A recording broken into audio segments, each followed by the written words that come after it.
تعالوا نعمل حاجة حلوة كده نفرح بها أولادنا. هنعمل كيكة الشوكولاتة.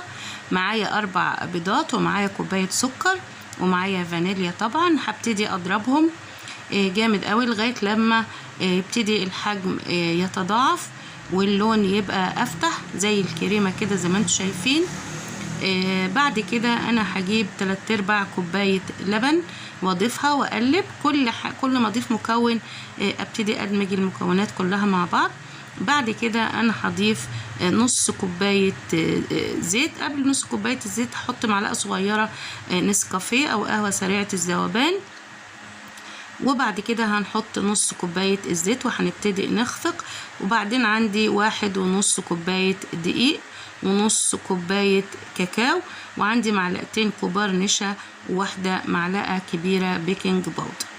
هنبتدي نخفق كمان بالمضرب. طبعا ممكن تتعمل يدوي بس المضرب بيخليها هشة اكتر.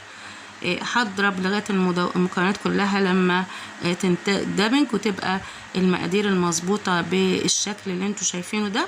بعد كده انا هبطن صينية هدهنها بالزيت وهدهنها برشة كاكاو كده بدل الدقيق والسمنة، وهحط الخليط كله وهحطه على الفرن لمدة تقريبا 30 دقيقة.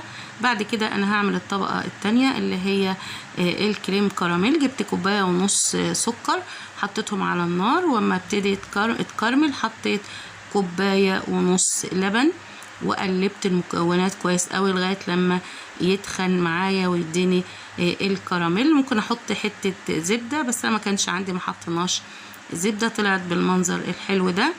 هبتدي بعد كده اجيب خلة او عصاية الشيش طاووق وهبتدي اعمل فتحات في الكيكة عشان يدخل لها اللي هو الكراميل اللي عاملين. طبعا ممكن تقللوا بدل 1.5 كوباية سكر اتعمل كوباية بس حسب الحلاوة اللي انتوا عايزينها، وهسقيها. وبعد كده ممكن اعمل جناش شوكولاتة او اسيح قالب شوكولاتة مع نص كوباية لبن على حمام مائي، وابتدي احط الطبقة الثالثة. بتبقى كيكة كده كيكة الامراء فعلا. وبعدين ازوق من فوق خالص باي شوكولاتة فارماسيل، اي حاجة عندي وممكن استغنى عنها، او حتى جوز هند. بتطلع بالمنظر اللي انتوا شايفينه ده. والف هنا وشفا عليكم، ان شاء الله تجربوها وتعجبكم. وشكرا لكم.